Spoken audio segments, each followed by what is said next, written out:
Halo viewer semua, kembali lagi bersama Movie History, channel YouTube yang akan memaparkan secara singkat alur dari sebuah film dengan cara yang menyenangkan dan mudah untuk dipahami. Untuk teman-teman yang tidak memiliki waktu luang untuk menyaksikan film secara utuh, semoga Movie History mampu memberikan inti yang terdapat dalam film yang akan kami paparkan, sehingga penonton mendapatkan kesan dan experience yang sama ketika menonton film secara utuh. Tanpa berlama-lama, berikut pemaparan singkat dari film K-Shop. Film diawali dengan memperlihatkan scene dengan dirantainya seorang pria di salah satu ruangan, dan terdapat juga pria yang dibelenggu dan merasa ketakutan. Terlihat ada beberapa potongan bagian tubuh di ruangan tersebut. Siapakah pria tersebut? Mari kita flashback film ini sedari awal. Salah adalah seorang anak dari seorang penjual kebab di kota tersebut. Kebabnya cukup terkenal dan memiliki pelanggan yang banyak. Salah adalah seorang mahasiswa tingkat akhir yang sedang berusaha untuk membereskan kuliahnya. Ayahnya memiliki kedai kebab di perkotaan di Inggris. Kedai kebabnya cukup terkenal dan memiliki banyak pelanggan. Tetapi sangat disayangkan tokonya harus tutup sementara waktu dikarenakan ayahnya sedang sakit dan harus dirawat. Salah berencana untuk membuka kembali kedai kebab tersebut selama beberapa minggu menggantikan posisi ayahnya yang sedang sakit. Tetapi ayahnya tidak setuju karena dikhawatirkan akan mengganggu kuliah dari anaknya. Tetapi Salah bersikukuh ingin membuka kedai kebab tersebut untuk membantu orang tuanya. Singkat cerita, akhirnya Salah pergi ke toko kebab ayahnya tersebut dan berencana membuka toko itu kembali. Dia mulai turun ke basement untuk mengecek persediaan daging kebab untuk dijual. Ternyata masih ada persediaan daging kebab yang siap dijual dan bahan-bahan lainnya. Toko kebab orang tuanya Salah bersebelahan dengan klub malam, sehingga setiap malam kawasan tersebut ramai oleh hingar-bingar orang yang sedang melepas penat. Ketika pertama kali membuka tokonya, Salah mendapat cukup banyak pelanggan dan berhasil menjalankan bisnis ayahnya itu selama beberapa minggu. Setelah beberapa lama, akhirnya ayahnya kembali pulih dan kembali ke toko. Ayahnya menghampiri Salah yang sedang tertidur karena kelelahan menjaga toko sekaligus harus mengerjakan sisa tesis yang harus dia bereskan untuk mengejar kelulusannya. Ketika Salah hendak ke basement untuk mengambil sesuatu, tak lama tiba-tiba ada dua orang pemabuk yang ingin memesan kebab. Tetapi kebab di toko tersebut sudah habis dan toko sudah tutup. Tetapi mereka memaksa karena dalam keadaan mabuk. Mereka melakukan kekacauan dan memprovokasi ayahnya Salah. Terpaksa ayahnya Salah keluar dan memberikan pengertian kepada para pemabuk tersebut. Tetapi para pemabuk tersebut akhirnya memukuli ayah Salah. Tak lama setelah kembali dari basement, Salah mencari ayahnya. Alangkah terkejutnya Salah mengetahui ayahnya telah terkapar di luar toko, tak sadarkan diri akibat dikeroyok pemuda mabuk yang memaksa masuk ke toko kebab ayahnya. Salah pun berteriak meminta tolong, tetapi apa daya, karena sudah larut malam tak ada orang di sana. Dan akhirnya ayah Salah meninggal karena kejadian pengeroyokan tersebut. Perasaan Salah sangat hancur dan tahu harus bagaimana, karena hanya ayahnya lah satu-satunya keluarga yang ia miliki. Salah berusaha mencari pelaku pengeroyokan ayahnya dan menghubungi pihak berwajib dan meminta mengusut kejadian tersebut. Tetapi kurangnya saksi dan tidak adanya CCTV di kawasan tersebut menyebabkan kasus ini pun sulit untuk dipecahkan. Akhirnya Salah kembali ke toko kebab setelah beberapa minggu tokonya tutup karena mengurus pemakaman ayahnya. Salah yang tidak memiliki uang dan memiliki hutang kepada supplier daging, akhirnya supplier daging tidak menyuplai daging kepada Salah. Salah kebingungan untuk memodali usahanya kembali. Salah yang sedang frustasi dikejutkan dengan hadirnya seorang di area dapur yang itu khusus untuk pegawai. Orang itu dengan tidak sopannya memasak seperti di dapur sendiri, dan Salah pun geram dengan sikap pemuda tersebut. Dan terjadilah adu dorong di antara mereka, dan sesuatu yang buruk pun terjadi. Karena Salah mendorong terlalu kuat, akhirnya pemuda tersebut terdorong dan masuk ke dalam wajan minyak panas, dan dia terluka parah. Salah panik dan takut polisi datang dan menjadi masalah yang sangat besar. Tak ingin masuk penjara karena panik, akhirnya Salah membawa pemuda tersebut ke dalam basement. Keadaan semakin memburuk, akhirnya orang yang terluka akibat masuk ke wajan panas akhirnya tewas. Salah sangat kebingungan harus seperti apa. Salah tak berani melaporkan kejadian ini kepada polisi, dan disinilah ide gila muncul. Salah berencana untuk mencincang tubuh tersebut untuk menghilangkan bukti. Karena di toko kebab Salah terdapat mesin penggiling daging, ketika hendak memutilasi tubuh pemuda itu, tak disangka jasad itu pun ternyata masih hidup dan bergerak. Tanpa pikir panjang karena kondisi yang sedang panik dan sedang gelap mata, akhirnya Salah pun langsung membacok pemuda tersebut. Dan ia mulai mengiris dan menguliti dan menggiling daging jasad tersebut, membumbuinya dan menjadikannya kebab. Hari berikutnya Salah mendapatkan customer. Sesungguhnya ia tak ingin memberikan daging manusia tersebut, tetapi karena dua pelanggan ini memiliki sifat yang sangat menyebalkan, akhirnya Salah memberikan daging manusia kepada mereka. Mereka adalah pelanggan pertama yang memakan daging manusia tersebut.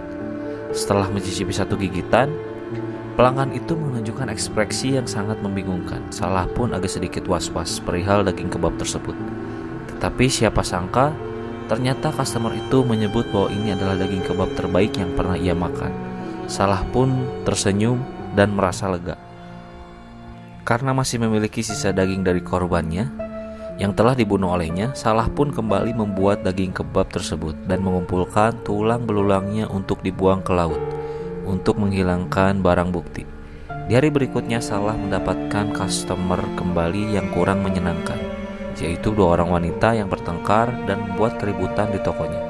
Salah pun menyuruh mereka keluar, tetapi wanita itu malah membentak Salah untuk diam. Karena Salah kesal, akhirnya dia menggendong salah satu wanita dan membawanya keluar. Salah satu teman yang lain meninggalkan wanita yang digendong oleh Salah tersebut. Karena wanita ini terus memprovokasi Salah dan tak mau pergi dari depan tokonya Salah pun akhirnya terpancing emosinya.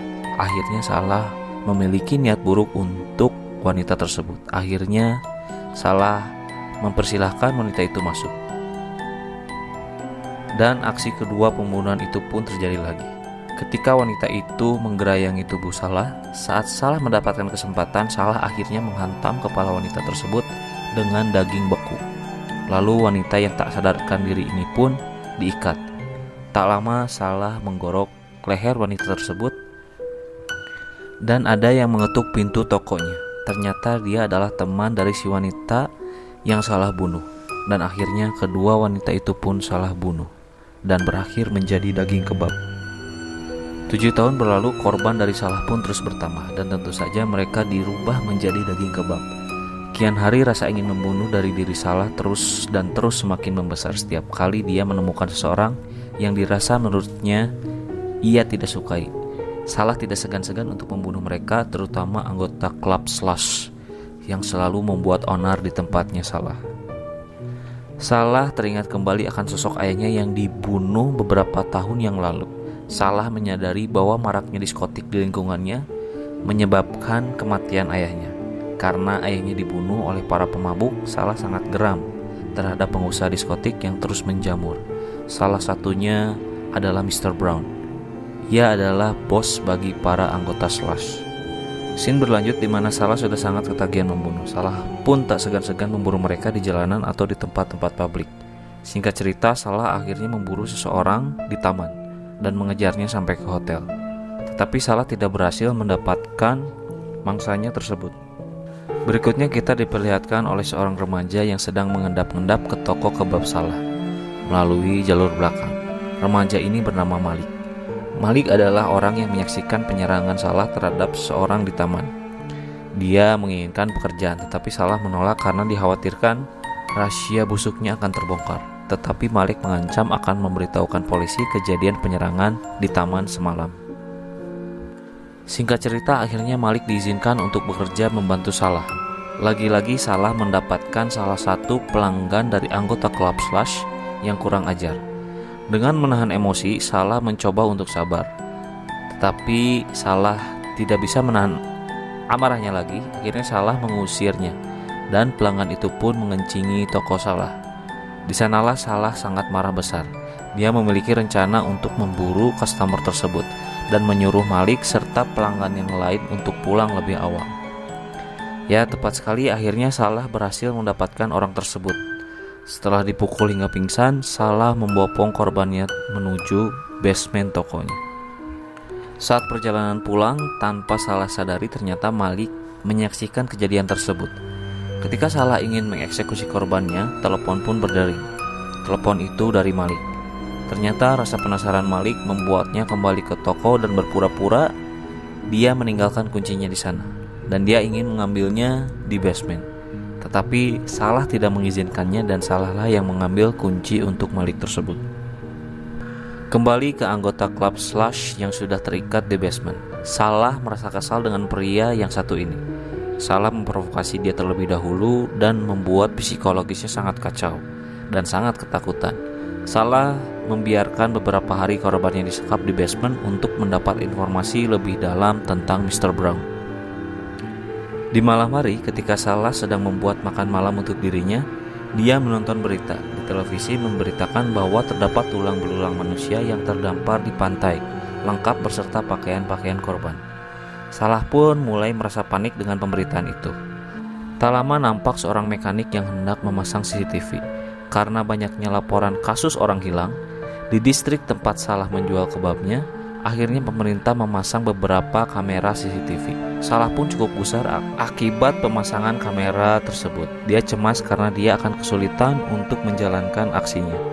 Salah akhirnya kembali ke basement menemui orang yang disekapnya itu dan menemukan handphone yang di dalamnya terdapat transaksi kriminal Mr. Brown seperti narkoba, pelacuran, dan lain-lain. Orang yang disekap tersebut mengatakan bahwa Mr. Brown lah yang menyebabkan segala kekacauan ini. Salah memiliki dendam pribadi dengan Mr. Brown karena ialah yang menyebabkan ayahnya meninggal. Dan akhirnya Salah pun memiliki ide untuk membuat Mr. Brown berhenti menjalankan bisnisnya tersebut dan akan membeberkan kegiatan kriminalnya di media sosial dan menyimpan semua barang bukti korban pembunuhan yang dilakukan Salah ke tempat Mr. Brown agar dia dapat dipenjara atas kasus narkoba dan juga pembunuhan yang dilakukan Salah. Di sini Salah mencoba untuk cuci tangan dan melimpahkan semua kepada Mr. Brown. Lalu pergilah Salah ke tempat Mr. Brown untuk membuang semua barang bukti pembunuhannya. Karena Salah memiliki akses kode masuk ke tempat Mr. Brown dari orang yang disekapnya itu, Salah pun berhasil memasukkan seluruh barang bukti pembunuhannya ke tempat Mr. Brown. Setelah melancarkan aksinya dengan menyimpan barang bukti hasil pembunuhannya, akhirnya Salah pun kembali ke tokonya. Salah berjalan melalui basement dan mencurigai kenapa pintu basementnya terbuka dan di sana ada Malik. Ternyata Malik melepaskan tawanan Salah yang merupakan anak buah Mr. Brown. Ternyata Malik pun tidak suka terhadap anggota Slush dan juga Mr. Brown. Ternyata Malik mengajak kerjasama untuk membereskan kasus ini bersama-sama. Tetapi Salah pun marah terhadap Malik karena hal ini tidak semudah yang dia pikirkan dan akan menjadi kacau jika dilakukan bersama-sama. Dan Salah pun berkata kepada Malik bahwa ini sudah berakhir. Ini sudah berakhir, semua sudah berakhir. Pada malam hari, Salah berhasil dijebak oleh anak buah Mr. Brown dan akhirnya menyekap Salah di basement tersebut. Sebetulnya penyekapan Salah yang dilakukan oleh Mr. Brown adalah semata untuk membalas apa yang terjadi pada anak buahnya yang berhasil dilepaskan oleh Malik. Mr. Brown tidak mengetahui kejahatannya sudah Salah upload di media sosial. Di basement mereka berbicara. Mr. Brown hanya meminta agar Salah pergi dari kotanya tersebut dan berjanji untuk tidak kembali. Salah yang menyimpan pisau di balik kaos tangannya bisa terlepas dari ikatan dan langsung menyerang Mr. Brown dan perkelahian pun terjadi. Sayangnya akibat perkelahian itu Salah ditikam oleh pisau dan Mr. Brown pun pergi ketakutan karena sudah menikam Salah. Salah yang sedang terluka berusaha keluar dengan terseok-seok. Ketika di luar, Salah mengetahui berita bahwa Mr. Brown sudah menjadi tersangka atas kejahatan pembunuhan yang Salah lakukan beserta kasus peredaran narkotika. Perasaan Salah pada saat itu sangat lepas dan bahagia karena dirinya dapat menjebloskan Mr. Brown ke penjara dalam waktu yang sangat lama dan mungkin juga mendapatkan hukuman mati.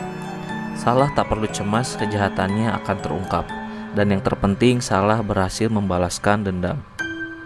Salah berjalan menuju klub Mr. Brown dan berusaha untuk masuk. Entah apa yang dilakukannya itu, apakah ingin mencari Mr. Brown atau apa. Karena ia tidak dibiarkan masuk oleh bodyguard klub tersebut, akhirnya Salah hanya bisa duduk di salah satu sudut jalan. Luka tusuk yang cukup parah membuat pandangan Salah sudah sangat kacau dan tubuh Salah pun sudah sangat lemas. Tak lama kemudian, akhirnya Salah pun tewas dan film pun selesai. Terima kasih sudah menonton tayangan kami sampai akhir. Semoga Anda semua terhibur dan tim Movie Story doakan senantiasa teman-teman sehat selalu, melimpah rezekinya dan segera tercapai apa yang menjadi pengharapan di dalam doa teman-teman semua. Tak lupa kami akan selalu menyisipkan quotes yang menarik dari film yang kami paparkan. Berikut quotes pilihan tim Movie Story dari film K-Shop.